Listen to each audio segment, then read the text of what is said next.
What is up, y'all? Welcome back to my channel. I hope you guys are having a wonderful day. This is my review on Black Ink Crew Season 7, Episode 1 and 2. Black Ink Crew, New York. I'm sorry. I've been drinking. And I'm hot. Alright, so this is Season 7, Episode 1 and 2 of Black Ink Crew, New York. And I do not know why this was 2 hours. Oh my god. This is why I stopped watching, I stopped watching Chicago. I'm glad I stopped watching Chicago. But to have Chicago and then 2 hours in New York, that's 3 hours of Black Ink Crew. It's too much. Anyways, alright, before we get into the review, do not forget to subscribe. Do not forget to click the little bell to be updated on when I post new videos. And do not forget to follow me on Twitter and Instagram. My handles are down below and on screen. Alright, so they're at the old shop, and Caesar called a meeting with everybody because he wanted to tell them the good news. The good news is he decided to expand his brand, and Black Ink is now coming, well, not coming because I'm not there, but Black Ink is now going to New Orleans. So everybody's excited because now they have New York. They have 2 shops in New York, 1 here in Atlanta, and now in New Orleans. So Caesar is expanding his brand, which is, you know, I like to see a black man who's coming up in the world and doing business and stuff like that. So congrats to you, Caesar. But you need some chapstick. But anyways, so he has everybody there together, and he's telling them he's opened up the shop, and he wants to take a few of them down to help him open up the shop. We all know who he was going to take. He was going to take Sky, of course. Teddy, of course, even though Teddy don't do shit. He took Alex, which was surprising. He took Alex, which, you know, was cool. He took Tati, and he took Walt. Now, we know Walt don't go nowhere. Walt is always at home. Walt is in the projects, broke. Walt don't have a dollar to his name, but Walt is going on the trip. I am so happy. I'm so happy for you, Walt. Yeah. Alright, so with the midst of being excited for everything, the people that do not get to go are kind of pissed off, especially Donna. Donna has this sense of entitlement. I don't know where it comes from, but she is upset that she was not chosen to go. She is saying that she has been there longer than Alex and Tati, so she doesn't understand why the fuck they get to go and she can't. So she is getting upset, arguing, and puffing up her big ugly chest, and then she throws a bottle at Caesar and walks out the shop. I don't understand why she's still on this show. Matter of fact, I don't understand how you have been on this show since season, what, 2 or 3? And you still can't get that missing tooth fixed. I don't understand, Donna. Help me help you. Alright, so we are with Bay. We are with young Bay, and she is with Melody, and they are at the naturalization office. I guess that's what it's called, right? You guys call it. That's what we call it back home, so I don't know. But she is taking the test to become a citizen of these here United States. And she's nervous. She is big pregnant. The baby is due, well, not really any moment, but the baby is there. Like, the baby is baking. So she's just saying that, you know, she can't believe that, you know, she made it to this day. She's been there 10 years, came there with nothing. She had no money, couldn't speak English. She ran away from her situation in, where's she from? Over there in the Asian country, wherever she's from. I'm sorry, I don't remember which specific place. But, you know, her father was abusive. Her mom and her mom and her had to run away and try to hide from their father. So she has been through a lot, and she is proud that she has made it to this day. So we see Donna and, I keep wanting to call him Alex. Donna and, no, that's his name, Alex. I keep wanting to call him Kevin. Donna and Alex. So Donna and Alex, they are at, I don't know if it was Coney Island, but they were at Coney Island walking and being all lovey-dovey like a couple, even though they say they are not together. So Donna feels like Alex should be the man and stay in New York with her, and they can run the shops and do all the high profile clients they want and their clients and make all the money in fucking all the shops. So Alex said, no, I'm going. Caesar has done a lot for me. He bailed me out of jail. He's basically my mentor. I cannot let him down. I am not going to disappoint him. I am going. So Donna got in her feelings, as she tends to do. And she gets all upset, throws down the bear, throws down the whatever, and walks away. The thing about Black Ink Crew that I am noticing, especially with this episode, this has gotten so scripted. When Donna was walking away, first of all, the voiceovers. You can tell it's a voiceover because if you don't see them say it, it didn't happen that day. They did it in post-production or whatever.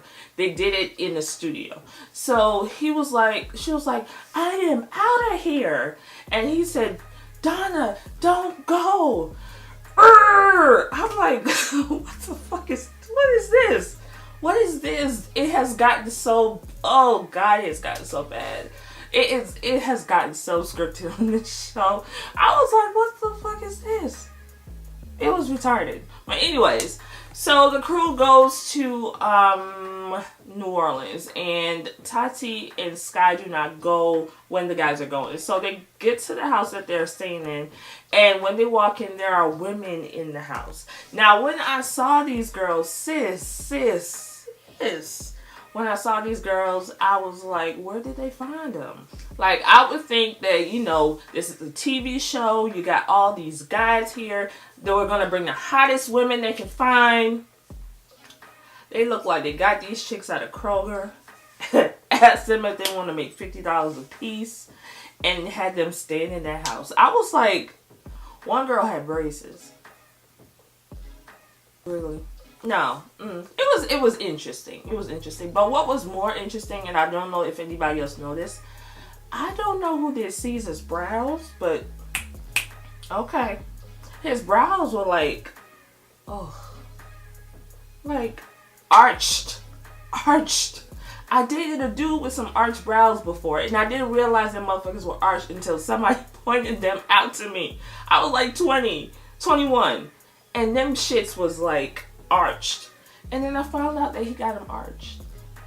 So I'm assuming Caesar got his brows arched because them things were just, they were just done real nice. I loved your brows. I loved your brows, boo. So the next morning, Tati comes to the house and Teddy is flirting with her. Teddy has fucked almost every woman on this show.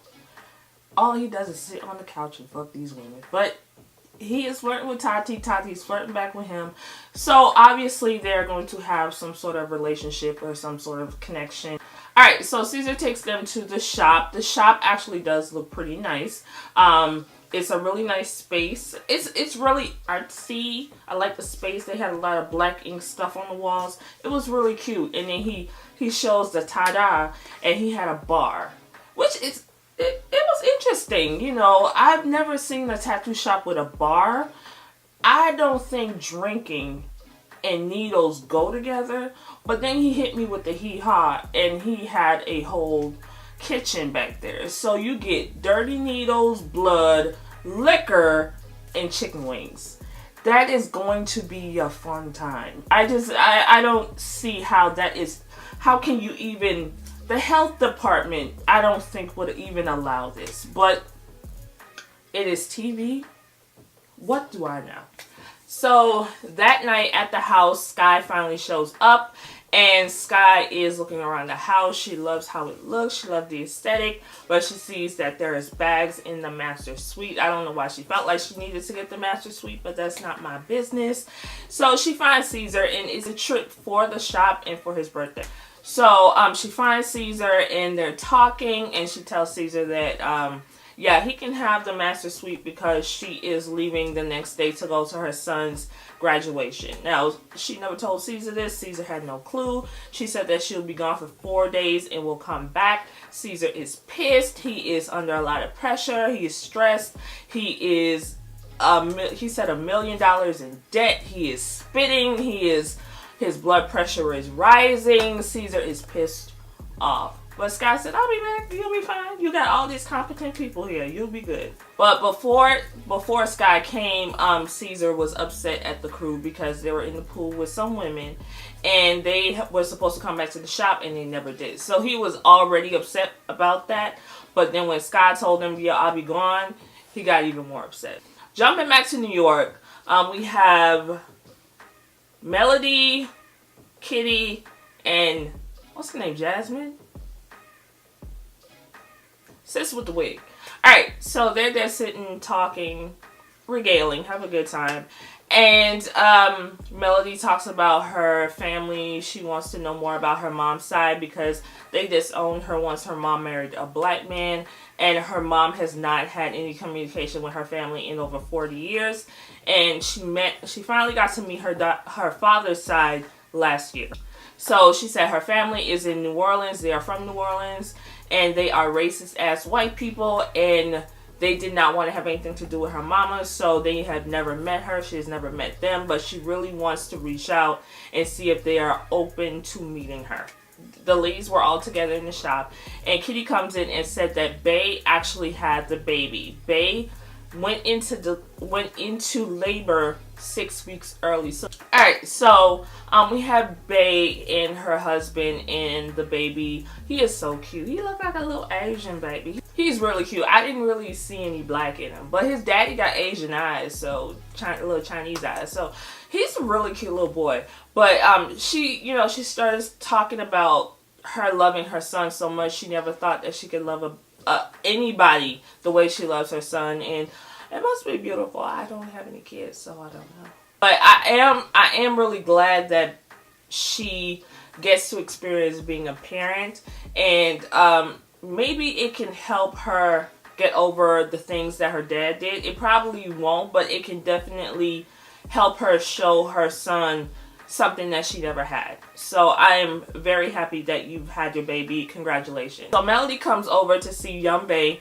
and Nico, and Melody starts talking about wanting to get to know her mother's side of the family, and she said that she has a phone number for one of her cousins, and she wants to give him a call. So Young Bay encouraged her to give him a call, and she did.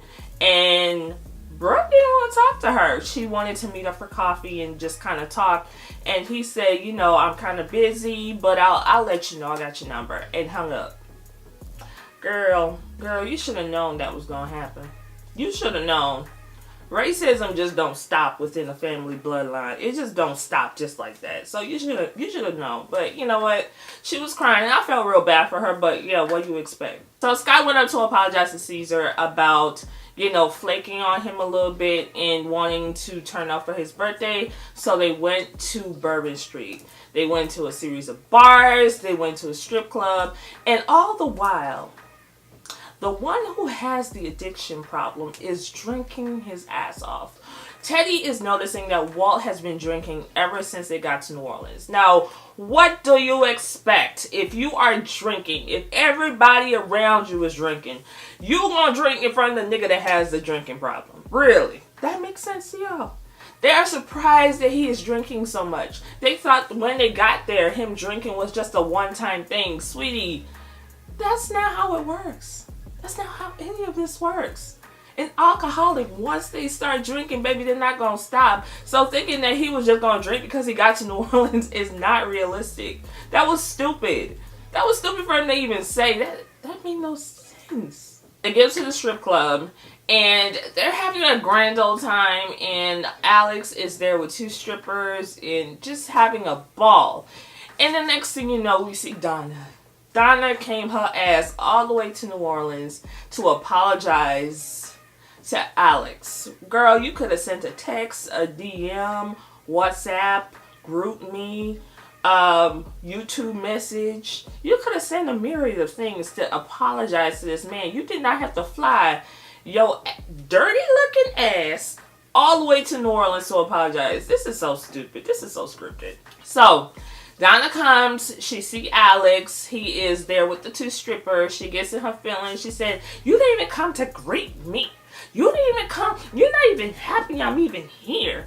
And she got mad and she started throwing things and all hell broke loose in the VIP section they were in, and girl walked away. Alright, so let us jump to Dallas. Alright, so Sky went to Dallas to see her son Dez graduate from high school, and her mom and her best friend is there, and he walked across the stage, and I like the relationship that Sky and the adoptive mom have.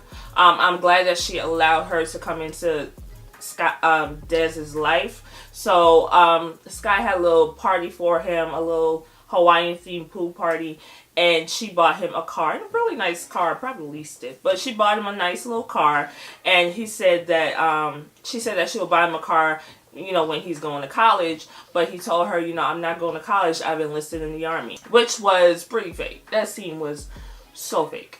Baby boy can't act. He needs lessons. He needs acting lessons, because he said, Ma, I wanted to tell you something. I can't take the car because I have enlisted. Enlisted where? I have enlisted in the Army and I am leaving tomorrow. Okay. Who enlisted? Does it happen? Like, I've never enlisted in the Army. I don't know anything about that. So you enlist and you leave the next day? Or if he did enlist a while back, why is he just telling his mom the day before he leaves? That didn't make sense. So before she showed him the car, Sky was talking to the adoptive mom, and she said that she wished that Genesis was there, and hopefully him and his brother can have a more close relationship, because I think once Sky came back, he kind of left the brother. He didn't really have any communications with the brother either, so she's hoping that one day he can come around. I recently saw a picture with Sky and both sons, Dez and Genesis, so it looks like they are working on their relationship, so I'm happy about that. But, yeah, so the next day, Dez meets Sky at a restaurant, and he said the recruiter is coming to get him. Do they come and get you? I've never heard that in my life. Do the recruiters just come and pick you up? I've never seen that before. He didn't have no bags. He didn't have anything. But she came, the recruiter came, got him, she hugged, ran down the street after the car. It was very touching. It was very touching. And she said, you know, we haven't even known each other a year, and I have to let you go. Because when he told Sky that he was enlisting, she kind of got in her feelings, because she was being selfish, really. And she admitted that she was being selfish because she hasn't been around him that long, and now she's losing him again. So, alright, so Caesar wants to do a soft launch of the new shop, and he puts Drunken Walt to make sure that everybody knows about the parties. Walt he is head of promotions, and Walt needs to get all the butts in the seats. And let's see if Walt does this. Alex asked Donna to meet him out, and he has some teddy bear and flowers. Donna is the type of bitch that don't appreciate shit. So I don't know why you keep buying her the same teddy bear and flowers. I don't really know. But Donna is pissed. She said that she is so mad that he didn't do what she wanted him to do, as far as come over and give her a hug. And he was with 2 strippers. And he said, girl, what do you expect? We're at a strip club. What are you even doing here? He tells Donna that he loves her. And Donna, I love you too. And they walk away. Like, what? So it's the night of the party, and child, ain't nobody there. Just the black ink people. There was nobody there. The tables were bald-headed. Shout out to Alexander Rogers. I see you, boo. The tables were bald-headed. There was nobody there. Nobody there. The time went by. It was like 10:45, 11:10. So Caesar like, where the fuck is everybody? So the new guy that they hired, he said that he saw no promotion for the party, so people won't know if you don't promote. So Caesar calls Walt over and asked him, you know, where's the flyers, what did he promote? And he said he told some people. And Caesar was like, so you didn't drop any flyers or anything? And Walt is pissy drunk. He is slurring. He is just drunk off his ass. So it's 11:19 and still nobody there. So Caesar is pissed. He goes and takes 2 plates of crawfish. He had the party was catered. No chicken wings. No chicken wings from the Chinese store. He had caterers come and bring food for these people. And nobody was there. So you take the 2 plates of crawfish, ask anybody, do they want crawfish? Everybody was like, no, we're good. And he threw the crawfish on the floor. I don't know why you did that. But yeah, so he is pissed. He is cussing. He said nobody's here. He is mad at Walt. He's saying that you are drunk off your ass. You didn't promote this party. What are you good for? Why are you here? You know, blah, blah, blah, blah, blah. Cuss. But Walt is saying that it's not his fault and why is he being blamed. All the while he is slurring and trying to stay upright. So Caesar decided to exercise his right and fired Walt while in New Orleans. So Walt is upset. What do you mean I'm fired? What do you mean I'm fired? And he walks out. I'm sick of this shit. He walks out of the party. So Walt is walking like a crackhead on the streets of New Orleans, drunk. So Donna walks in, was not invited. Caesar is pissed at her because, bitch, you're supposed to be in New York. What the fuck you doing here? And she said that, why can't I come down here? I don't know why she feels like she can talk to big. This your boss. I know this is Caesar and he ain't shit, but he's still your boss at the end of the day. But she is cussing back at him and he cussing at her and he told her, girl, you fired. Bye. And she was like, you can't fire me. He just did. Girl, you will be back. He fires you every season. You should be okay with this by now. I don't understand why you're so upset. You get hired back every time. This is your 5th time being fired, Donna. Like, I think you should expect it by now. Like, I don't know why you is episode 2 and episode 1 of season 7 of Black Ink Crew New York. Let me know what you thought about both episodes. Let me know down below. Did you notice that it was kind of fake? Anyways, let me know down below. Do not forget to like, comment, and subscribe. Do not forget to check out my website, justbeher.com. And I will talk to you guys in my next video. Bye.